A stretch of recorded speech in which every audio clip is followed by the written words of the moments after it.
IVM.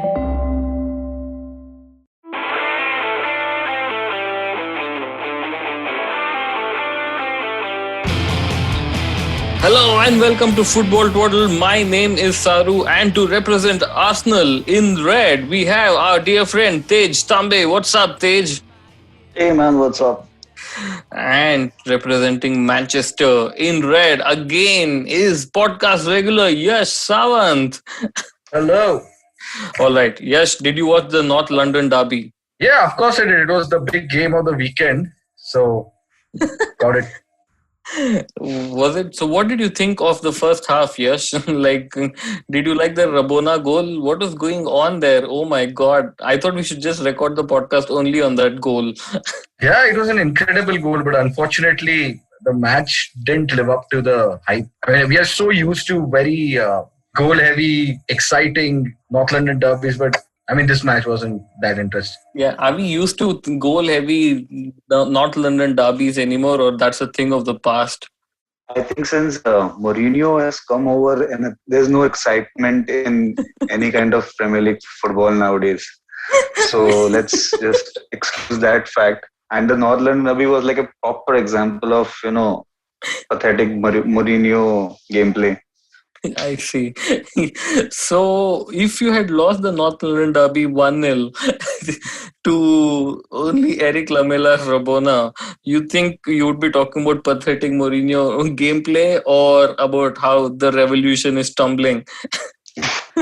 I don't know. I mean, the revolution thing is very far-fetched right now. We are still very much in the nascent stages of the whole situation. And no matter what would have been the final score of the match, the way Tottenham played was boring itself. So Yeah, that's true. In fact, one thing was that Tottenham started playing football only after like they went down to 10 men, and so I true. guess if Mourinho started playing only with 10 people, probably it would have been an exciting game.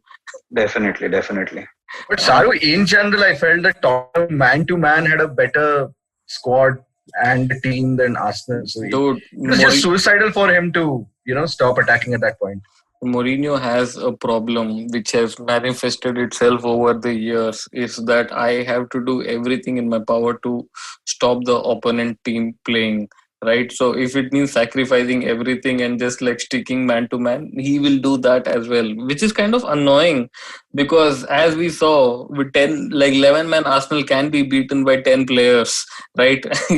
And it was just like by saving grace, Arsenal actually won that game. But anyway, yes, all of this is immaterial to you because you had David Moyes' homecoming to Old Trafford and like Ole, the baby-faced assassin, just like swept him away. Yeah, and by the way, this was a top 4 6-pointer. It was a very crucial game for United to win because even West Ham are a genuine top 4 contender. And this weekend, Chelsea dropped points, Everton dropped points. So this was a pretty crucial win. There are 3 other top 4 contenders who have not won points this week. Yeah, but I didn't watch the game. So this was a crucial win. As ugly as it was and with a scrappy own goal and everything, I'll take it. Okay. Tej, did you know something? Scott McTominay is paid the least in the Manchester United squad. It is amazing that the reserve goalkeeper who is also earns £10,000 per week more than Scott McTominay. That's very shrewd business by United for a change, I guess. By not paying their homegrown player. I hope you're being sarcastic. Oh man, but yes. So it's a typical corporate thing. Like I'm sure you must have worked in organizations where you think, why is a random person being paid a certain salary? So United squad has like so many of those who are there. And Scott is your typical hardworking, lowly employee who's on bigger wages. All right. Okay. So I want to ask Tej a few questions regarding United squad. Does Martial deserve his salary, Tej? Yes, no. No. Definitely not. Do you think Martial deserves any salary or he's just like faffing around at the club at this point? Yeah. Maybe he deserves a salary when he goes to maybe PSG where he's just a supporting cast to a very big team and where the owners can spend like buttloads and not give a Acha. But he can't do with British oligarchs. At United, he has to be at the forefront of scoring goals and nah. All right. Who do you think deserves more salary, Paul Pogba or Anthony Martial at United? Pogba, maybe. I don't know. Like we have very bad options, Yeah, sure, but it all comes down to who you like better, right? So, I guess. yes, the same question to you, not about Paul Pogba, but David De Gea, Sergio Romero, and Dean Henderson combined take about like 500 to 600,000 pounds a week. Man, why is this club being managed in this way? I don't know. There's some geniuses who cannot do good HR work, man. And disturbingly, there was a notification on my phone day before yesterday, which announced that United have appointed a new director of football and a new technical director. Correct. But when I opened that notification, I found out it's just Darren Fletcher and some moron who's doing that job anyway. So it was a typical change in job titles, and so you're gonna see more of this kind of stupidity in the coming future. So yeah, so I was happy with the West Ham win, but barrage of bad news really brought me down. Yeah, there's one more news, right? Somewhere I was reading. I don't know how serious this is, but Dean Henderson may leave the club at the end of the season because of lack of match time or something. Yeah, he should. I mean, he's kept a lot of clean sheets. If United choose to stick with Gea, but I see no reason for him to stick around. Because even last season, he had a great season being the first goalkeeper for Sheffield. I wouldn't say his absence is what has got them into this the position that they're in, but playing at United, he's shown that he can be a top keeper for any team. Yeah. So, I mean, if you ask me personally, this is probably the right time to tell De Gea to just be a substitute or find himself a new club with a pay cut or whatever. Oh yeah, I mean, send him to Tottenham. No, Tottenham will anyway pay 25% wages of all the top players to go on a loan, so they can do that for Daya. Tej, would Arsenal take Dean Henderson over Bird Leno anytime? No, not at all. Dude, what are you? I mean, with all due respect to Henderson and his youth and his brilliant whatever keeping skills, everything. I mean, all the props given to him and his this thing, but I would not trade Bird Leno for anybody. I think he's one of the most consistent players in our team and somebody who's one of the top goalkeepers in the world. So with his experience and his adaptability, I think it's no brainer for not no exchange or nothing. No replacement. Okay. So on the topic of Arsenal, and who would you trade? Like, is there anyone in the top in the playing 11 would you like to trade? So many players. I mean, I can go section wise in saying whom I want to replace. Okay, let's name top three. Like the top three guys who have to get out. First person has to be Hector Bellerin. Dude, why? He runs up and down. He runs up and down. That's all he does. He doesn't do anything else. I love the player. I've been, he's a brilliant player for a team, where actually the position we are in right now in the table, like a 6 to 10. If you want to go above that, if you want to start competing in the Champions League again, you cannot have Hector Bellerin running on the sides and not sideways passing to Xhaka again and coming down back. So that doesn't make sense at all. This is so not fair on Hector, poor guy. I know, I like the guy a lot, and he's been a consistent average performer definitely, but he's not something I would win a Champions League, a Premier League with. So is he like the Van Bissaka of Arsenal, consistent average? I'm guessing, I guess. All right, who are the other two? We've like traded Hector Bellerin for a nameless. We are assuming that we are trading in for a better person, right? So obviously na. Yeah. So the second person would be Xhaka, definitely, and third David Luiz. Xhaka, Shaka. Basically, it's both Xhaka, David Luiz, and Bellerin. All are brilliant players for an average mid-table team. You cannot win the Premier League with them. See, yes, this is what I'm saying. Even Arsenal fans don't want to trade Willian out. It's this. Willian is not even in this conversation. He's nowhere. He's like ever. He's It's, just there. it's only these bloody Chelsea fans who keep piping in everywhere saying Willian Deko. Arsenal fans are cool with him. He's the No, not highest at all. assist. Yeah, We are because not cool with Willian, please. but Willian, if these three positions which Tej says are replaced by great players, then us will be cool with Willian. No, he'll just have to play for like Exactly. half an hour or so in an entire season. Dude, Willian will be providing more assists than like 3 assists a game. Like defense is sorted, midfield is sorted. He will just like bombard crosses on Nicolas Pepe, who will make 4 and score 2. So Actually, coming back to the Tottenham match, one more thing I wanted to say was Eric Lamela. Like, if you want a visual representation of Eric Lamela, that match was the perfect. He scored a brilliant Rabona.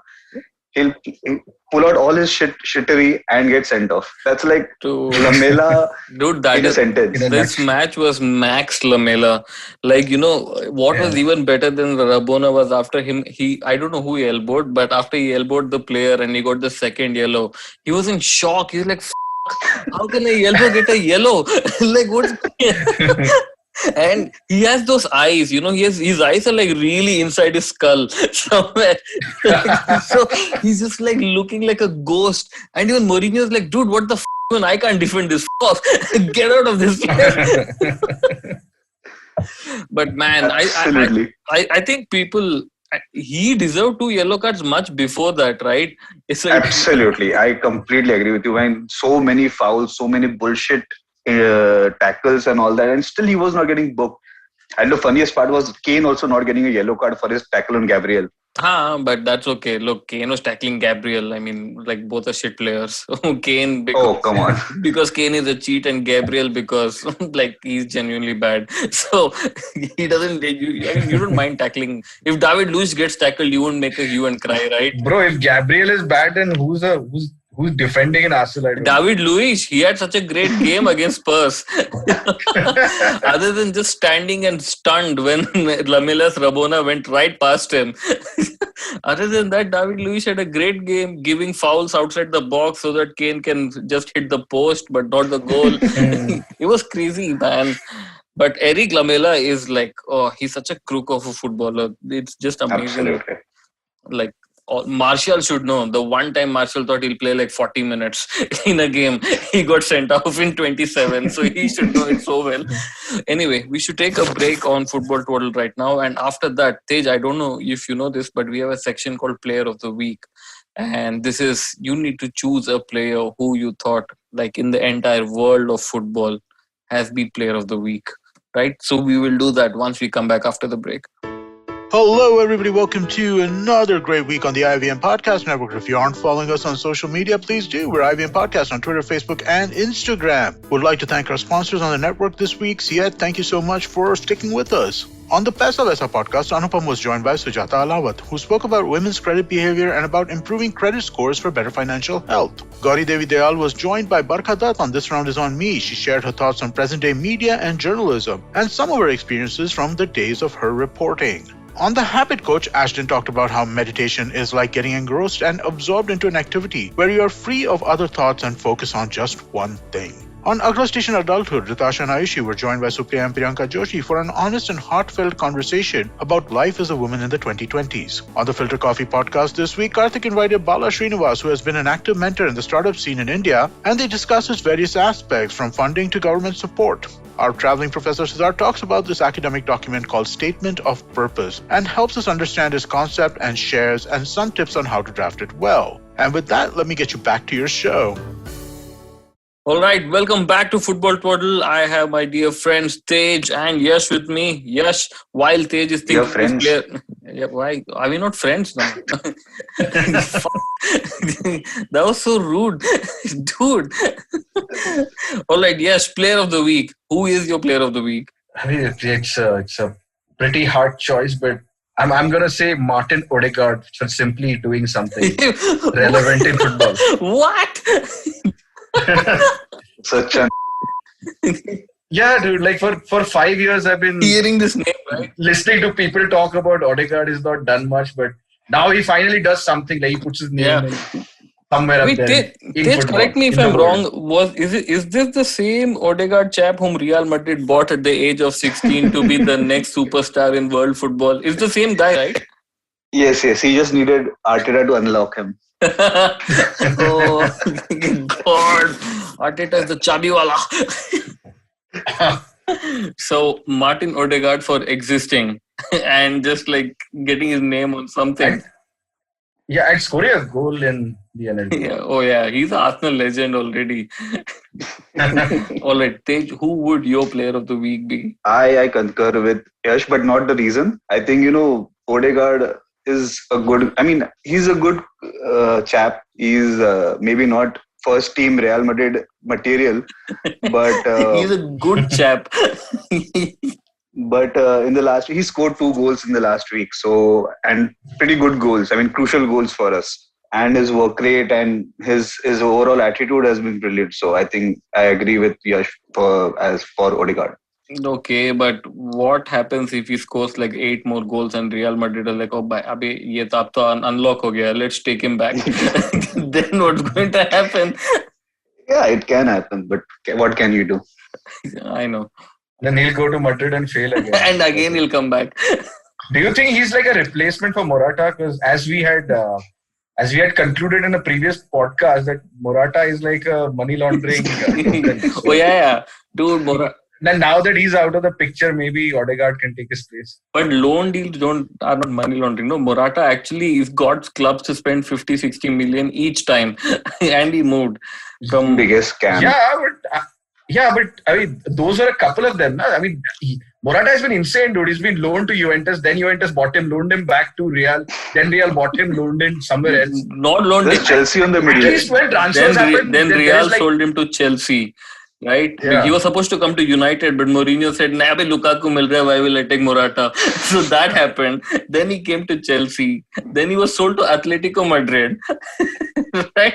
And if any player passes through Atletico Madrid, always assume there's like a money laundering thing going on somewhere or the other. That club is in cahoots with these money launderers. Yeah. Anyway, my player of the week is a forgotten man. Like how Odegaard was bought 5 years ago to be the next superstar. This guy was also slated to be the next superstar in world football. He's just taken some time to blossom, but his hat-trick over the weekend for Leicester has cemented him in the legendary status of player of the week. It's Kelechi Iheanacho. Iheanacho. Wow. But yes, do you think that now Manchester City would be desperate to get him back to their club, given that Jesus is a fraud? Yeah, if Pep decides to use strikers, then probably yes. But I just a couple of hours ago read a article that said someone overheard Aguero complaining that nobody's passing the ball. Someone overheard. So, yeah. So it was one of those Sun type articles. So maybe it happened, maybe it didn't.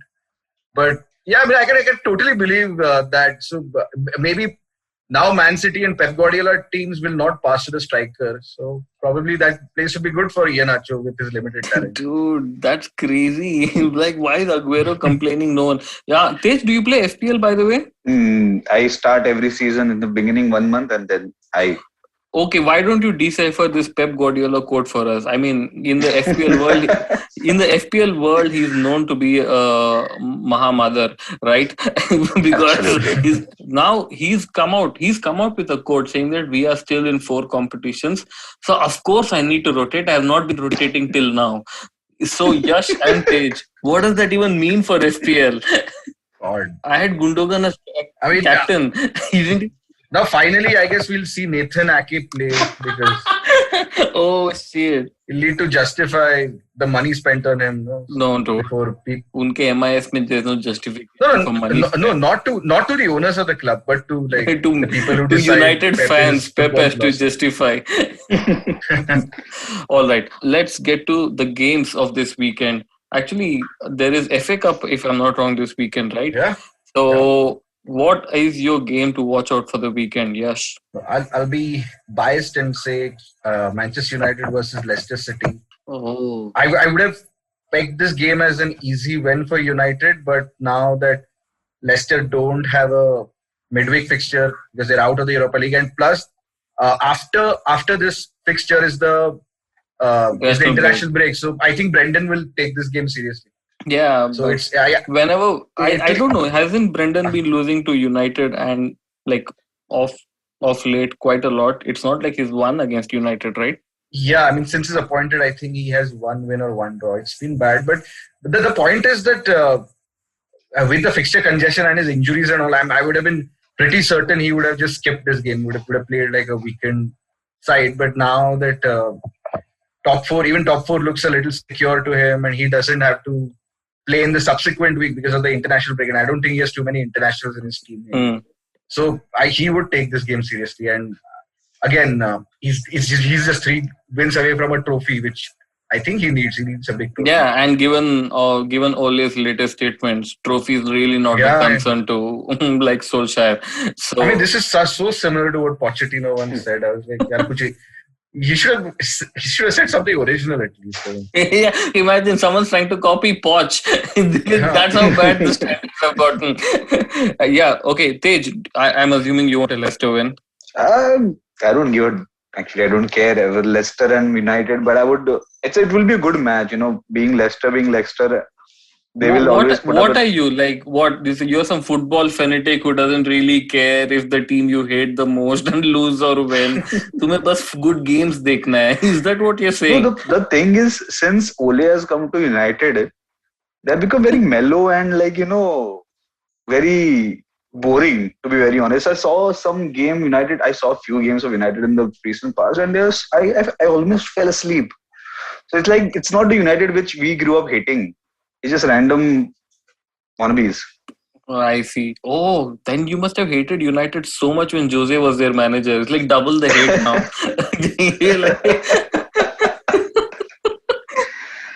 Even Everton is playing City, right? This weekend for FA Cup? So should I just assume that's your game for the weekend, which you're going to watch? If you want to watch good football, watch Don Carlo get thrashed by Pep, right? Like, why? They played, Everton paid 40 million for Iwobi, man. They're legends. Yeah, dude. I mean, come on. How can they? But I mean, if Alex Oxlade-Chamberlain can go for like 35 million to Liverpool, exactly. 40 for Iwobi is all right. Yeah. So, what's your prediction for Everton versus City? City killing them, murdering them. Oh shit! Do you think City can do a quadruple this season? I don't think so. Even though Ike Gundogan is in the form of his life, and look at it logically. They're going to win the league. They're playing League Cup final against Tottenham. We know Tottenham, right? So they're going to win. Exactly. So left is now FA Cup. They're already in the quarterfinal. They're going to beat Everton. There's only United. If they get United in semi-final, we have Solskjaer to beat him. Otherwise, it's City's domestic treble to hai already. No, but domestic treble. But I'm pretty sure they'll draw Porto and lose to Porto in the Champions League. Oh shit! Talking about that, yes, Porto beat Juventus, right? Yeah. It was historic. And Sergio Conceição goes to the press conference. There's no one there. There is no one at his press conference. So he sits and it's a Zoom press conference. So they're like, okay, reporters who want to ask, raise a hand. They didn't say anything for like 20-25 seconds. And Conceição is heard asking his PR guy, where are the Portuguese reporters at least? They're like, even they didn't come. He's like, okay, I'm done. And he just walks off. I was like, oh God. But I think they're going to lose to Porto for sure. I would be so happy if that happens. Unlike Tej, I genuinely want them to lose. So I don't care. Yeah, I'm sure, even in FA Cup is not a simple thing to win. There's just one match which will go wrong and it can happen. So cool. The game I'm looking forward to is Chelsea versus Sheffield for the simple reason I think it's time Timo Werner scores a hat-trick along with a Kai Havertz hat-trick. And while we're at it, we'll give Jorginho 2 penalties. So I'm looking forward to a 8-0 demolition of Wilder-less Sheffield. Yeah. Oh, That was the most funniest thing, dude. Chris Wilder, they wanted to kick out Chris Wilder, but they wanted to see mutual. So they paid him for 2 days just to figure this out. Sir, bolna kya hai? It's crazy. Anyway, Tej, thanks a lot for coming in, boss. Anytime, man. Yeah, and if you find Baru in some of these Arsenal fan forums, please do ask him also to come back to the podcast. He's just eating in restaurants now. Busy guy. Yeah, and Yash, as always. Thank you. Alrighty, bye guys, take care. Bye-bye. Cheers.